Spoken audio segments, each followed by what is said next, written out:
Welcome to Suman TV. Jubilee hills ఉప ఎన్నికలు చాలా రసవత్తరంగా జరుగుతున్నాయి. ముఖ్యంగా ఇక్కడ స్థానికుడిగా ఉన్నటువంటి నవీన్ యాదవ్ ఈసారి కాంగ్రెస్ పార్టీ అభ్యర్థిగా పోటీ చేస్తున్నారు. మరోవైపు బీఆర్ఎస్ పార్టీ కూడా ఈ ఎన్నికలను చాలా ప్రెస్టీజియస్గా తీసుకుంది. ఇవన్నీ పక్కన పెడితే అసలు గ్రౌండ్ లెవెల్లో ఎలాంటి రెస్పాన్స్ వస్తుంది, ముఖ్యంగా నవీన్ యాదవ్కు సంబంధించినటువంటి కుటుంబం అంతా కూడా ఈసారి ఖచ్చితంగా గెలవాలి అనేటువంటి ఒక ప్రయత్నం అయితే చేస్తున్నారు. ప్రస్తుతం మనతో పాటు నవీన్ యాదవ్ సతీమణి వర్ష గారు ఉన్నారు. ఆమెతో మాట్లాడదాం. నమస్తే వర్ష గారు, ఎలా ఉంది? ప్రజల నుంచి మీకు ఎలాంటి రెస్పాన్స్ వస్తుంది? మీరు చాలా మందితో మాట్లాడుతున్నారు, నేను చూశాను. ఒక 1 అవర్ వరకు మీతో అబ్జర్వ్ చేశాను. లేడీస్తో ఇంటరాక్ట్ అవుతున్నారు, పెద్దవాళ్ళతో మాట్లాడుతున్నారు, పిల్లలతో మాట్లాడుతున్నారు, యువకులతో మాట్లాడుతున్నారు. అంటే ఇది బేసిక్గా మీ ఫ్యామిలీ నుంచి వచ్చినటువంటి అలవాట, లేదంటే ఇప్పుడు ఎలా అయినా సరే మా ఆయన్ని గెలిపించుకోవాలనేటువంటి తాపత్రయం? కాదండి, 40 ఇయర్స్ నుంచి మా మామయ్య ప్రజాసేవ చేస్తూనే ఉన్నారు. 25 ఇయర్స్ నుంచి మా హస్బెండ్ చేస్తున్నారు. మాకు అందరికీ అది ప్రజలకి సేవ చేయడం అనేది మాకు అందరికీ అలవాటు అయిపోయింది. ఇప్పుడు ఏది కొత్తగా వచ్చి మేము చేయట్లేదు. మేము అందరికీ ఇట్లా చూపించుకోవాలని అట్లా మాకు ఉండదు. మేము బ్యాక్గ్రౌండ్లో ప్రజాసేవలు చేస్తాం. మా మామయ్య మా హస్బెండ్ 40 ఇయర్స్ నుంచి వాళ్ళు ప్రజాసేవలే చేస్తున్నారు. ఎన్ని రోజులు తిరుగుతున్నారు మీరు? నామినేషన్ ఇచ్చిన నెక్స్ట్ డే నుంచి నేను స్టార్ట్ చేశాను. ఎక్కడెక్కడ తిరిగారు? జవహర్ నగర్, ఎస్పీఆర్ఎల్స్, రేమత్ నగర్, బోరబండ, షేక్పేట, వెంగళరావు నగర్, శ్రీనగర్ కాలనీ, యూసుఫ్గూడ. సో అన్ని బస్తీల పేర్లు చాలా స్పష్టంగా చెప్తున్నారు. అంటే మీకు ఈ ఏరియా మీద బాగా అవగాహన ఉందా? ఉందండి.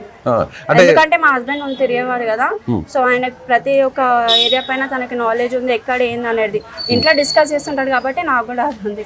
సో వర్ష గారు, సూటిగా అడుగుతున్నాను, బీఆర్ఎస్ పార్టీ కానీ కేటీఆర్ కానీ మీరు మీకు సంబంధించిన యాంటీగా ఉన్న పార్టీ వాళ్ళందరూ కూడా బీజేపీ కానీ ఒకటే మాట చెప్తున్నారు, నవీన్ యాదవ్ గెలిస్తే రౌడీ గెలిచినట్టే, రౌడీల కుటుంబం గెలిచినట్టే. అవునండి, రౌడీ అంటున్నారు కదా. రౌడీ లెక్కలు చేసిన ఏదైనా ఒక ప్రూఫ్ చూపించండి అని చెప్పండి. అని ఇంతమందికి ఎవరైనా ఒక వీడియో తీసి చూపించమనండి. రౌడీజం ఏం చేసినారు? ఆయన పైన రౌడీ షీట్ ఓపెన్ ఉందా?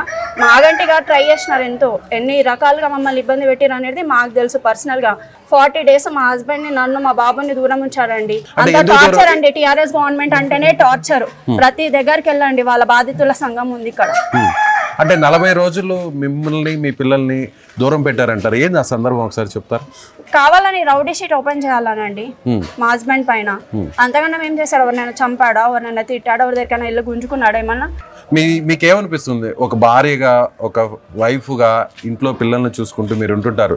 సో అందరు కూడా ఇప్పుడు రాజకీయాల్లో టీఆర్ఎస్ ప్రభుత్వం అనేది అందరికి మొత్తం లోకం అంతా తెలుసు కాబట్టి మొన్న ఎన్నికలలోనే అందరు తీర్పు చెప్పి కాంగ్రెస్ గవర్నమెంట్ వేసినారు ఓటు. వాళ్ళకే తెలుసు ఎవరు రౌడీలు అనేది. మొత్తం వచ్చిన ప్రతి నాయకుడు కూడా బీఆర్ఎస్ పార్టీ వాళ్ళందరూ కూడా రౌడీ అంటారు. మీకు ఒక హస్బెండ్ రౌడీ కానప్పుడు నేను ఫీల్ కాను. ఎదుటి వాళ్ళు 100 అనుకుంటారు, మేము అవన్నీ పట్టించుకోము. మహిళలకి ఏం చెప్తారు అంటే, బీఆర్ఎస్ పార్టీ వాళ్ళు ఎంతసేపటికి మీ ఫ్యామిలీ గురించి పదే చెప్తున్నారు. మీ మంచితనాన్ని డామినేట్ చేయడం కోసం ఇలా చెప్తున్నారా, లేదంటే వాళ్ళు మా మంచితనాన్ని చూసే కదా ప్రజలు బ్రహ్మరథం వాడుతున్నారు. దాన్ని వాళ్ళు చూసి ఓర్వలేక ఇవన్నీ చేస్తున్నారు. సో మీరు లేడీస్ తో మాట్లాడుతున్నారు, ఇంట్లో వెళ్ళి వాళ్ళతో కూర్చుంటున్నారు, వాళ్ళతో చక్కగా మాట్లాడుతున్నారు, వాళ్ళు ఏం చెప్తున్నారు మీకు? అందరు పాజిటివ్ ఉన్నారండి. మన అబ్బాయి, మన బస్తీల అబ్బాయి, మేము మీ తోడు ఉంటామని అందరు అదే చెప్తున్నారండి. పెద్దవాళ్ళు కానీ, పెద్దవాళ్ళు, ముసలమ్మల కాడికి చిన్నపిల్లలు, యంగ్స్టర్స్, ఫస్ట్ టైం ఓటర్స్ కూడా అందరు మేము నవీన్ అన్నకి వేయాలని డిసైడ్ అయ్యి ఉన్నారు. ఎక్కడన్నా ఏమన్నా టెన్షన్ కనిపిస్తుందా? అంటే ఆపోజిట్ వాళ్ళు చేస్తున్న అసలు మాకు అలాంటి టెన్షన్ ఏం లేదండి. మా జూబ్లీ హిల్స్ అనేది మా ఇల్లు లాంటిదండి. మా హస్బెండ్ అట్లా చూసుకుంటాడు. తన రాత్రైనా ఫోన్ కాల్ చేసినా ఆయన రెస్పాండ్ అవుతాడు. ప్రతి ఒక్కళ్ళ ఇంటికి ఒక చావు కానీ, పెళ్ళిళ్ళు కానీ, వాళ్ళకి చదువులకు కానీ, ప్రతి దానికి ఆయన ఇప్పటివరకు ఎలాంటి అధికారంలో లేకున్నా కానీ ఆయన ప్రజాసేవ చేస్తూనే ఉన్నాడండి. మీకు ఎప్పుడైనా బాధ అనిపించిందా? అరే ఇంత మంచి చేస్తున్నావు, 20 సంవత్సరాల నుంచి ప్రజలకు ఏదో చేయాలనుకుంటున్నాడు, కానీ అవతల వ్యక్తులు చూస్తుంటే పదే ఇలా విమర్శిస్తున్నారు? బాధ అంటే అవుతుందండి కొన్ని విషయాలలో, ఎవరికైనా ఉంటుంది కదా. ఇప్పుడు ప్రతిసారి రౌడీ అంటే ఏం చేశారండి మా హస్బెండ్ రౌడీ లెక్కలు చేయడానికి? వాళ్ళ ఫ్యామిలీకి బాధ అనిపిస్తుంది కదన్న. ఊరికి ఎలా అంటుంటే అసలు ఇసుగుడలో నవీన్ పుట్టిండు, వాళ్ళ డాడీ కూడా ఇసుగుడలనే పుట్టిండు. లోకల్ వాళ్ళు ఇంత గరీబ్ వాళ్ళకి ఇంత సాయం చేస్తాడు ఎప్పటి నుంచో వాళ్ళ డాడీ. ఇప్పుడు కాదు, 40 సంవత్సరాల నుంచి చేస్తాడు. కానీ ఇట్లా చెప్పుకోడు ఆయన, నేను ఇలా సాయం చేసిన అని చెప్పు. మరి కేసీఆర్ బండి ఇప్పించిండు, కేసీఆర్ కు చిన్న సిరిశైలము. మరి అప్పుడు పచారం బండి కేసీఆర్ తీసుకుండు కదా. అప్పుడు ఆ పార్టీలో చిన్న సిరిశైలంకు కూడా ఆయన టికెట్ ఇచ్చిండు. హాఫ్ రేట్గా భార్యకి ఇచ్చిండు, ఆయనకి ఇచ్చిండు. మరి అప్పుడు రౌడీ అని తెలియదా అన్న? ఆ మాట కేసీఆర్ చెప్తలేడు కదా. ఈ కేటీఆర్ అవన్నీ చెప్పడము అన్ని కేటీఆర్ చేస్తున్నాడు.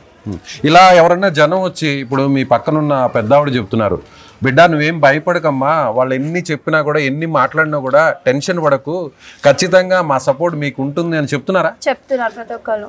మేము అన్నకే సపోర్ట్ చేస్తాం, అన్న మాకు ఏ రాత్రి అయినా రెస్పాండ్ అవుతాడు, మా ఇంటి మనిషి లెక్క మేము అన్నకే సపోర్ట్ చేస్తామని చిన్న పిల్లల కాడికే చిన్న పిల్లలు ఒక దగ్గరికి వెళ్ళిన నేను, అమ్మాయి 6 years తను నాకు చెప్తుంది, ఆంటీ మీరు టెన్షన్ పడకండి ఎట్లయినా అన్న గెలుస్తాడు, రేపు ఫ్యూచర్ లో నాకు ఓటాకు వచ్చినాక కూడా నేను అన్నకే వేస్తా అని చెప్తున్నారు. ఓకే, గరీబ్ వాళ్ళు అలాగే మామూలుగా ఎంప్లాయీస్ అలాగే బస్తీల వాళ్ళు అందరూ కూడా చెప్తున్నారు. శ్రీనగర్ కాలనీ వెళ్ళండి, ప్రతి ఒక్కళ్ళు బాధితుల సంఘం ఉన్నారు.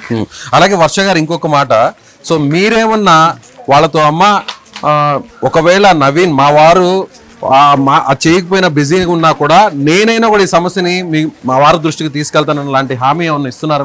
ఇస్తున్నానండి ఖచ్చితంగా. ఇప్పుడు నేను తిరిగినప్పుడు నేను హామీ ఇవ్వాలి కదా. మీ దృష్టికి ఏమైనా వచ్చాయా? ఇక్కడ ఉన్న సమస్యలు చెప్తున్నారా మీకు? అన్ని పేర డ్రైనేజ్, రోడ్ ప్రాబ్లమ్స్, నాలా ఓవర్ఫ్లో అట్లాంటివి చాలా ఉన్నాయండి. స్ట్రీట్ లైట్స్, కొన్నేమో స్తంభాల గురించి ఉన్నాయి. సో ఫైనల్ గా నవీన్ యాదవ్ గారి ఒక సతీమణిగా మీరు ఇప్పుడు జనంలో తిరుగుతున్నారు, దాదాపుగా 20 రోజుల నుంచి జనంలోనే ఉన్నారు. ఫైనల్ గా ఏం చెప్పదలుచున్నారు? ఓటర్లే మమ్మల్ని బ్రహ్మరథం వాడి స్వాగతిస్తున్నారని, ఎక్కడ ఇంటింటికి వెళ్ళినా అందరు హారతులతో మంగళహారతులతో స్వాగతిస్తున్నారు. సో వాళ్ళని చూసి మీరే ఇంకా అర్థం చేసుకోవాలి, నవీన్ యాదవ్ గారు 50,000 మెజారిటీతో ఖచ్చితంగా గెలుస్తున్నారు. ఏ మాత్రం మీకు టెన్షన్ లేదు, ఏ మాత్రం భయం లేదు, సో కాన్ఫిడెన్స్ గా ఉన్నారు, చాలా కాన్ఫిడెంట్ గా ఉన్నారు. కాన్ఫిడెన్స్. రైట్ అండి, థ్యాంక్ యూ సో మచ్.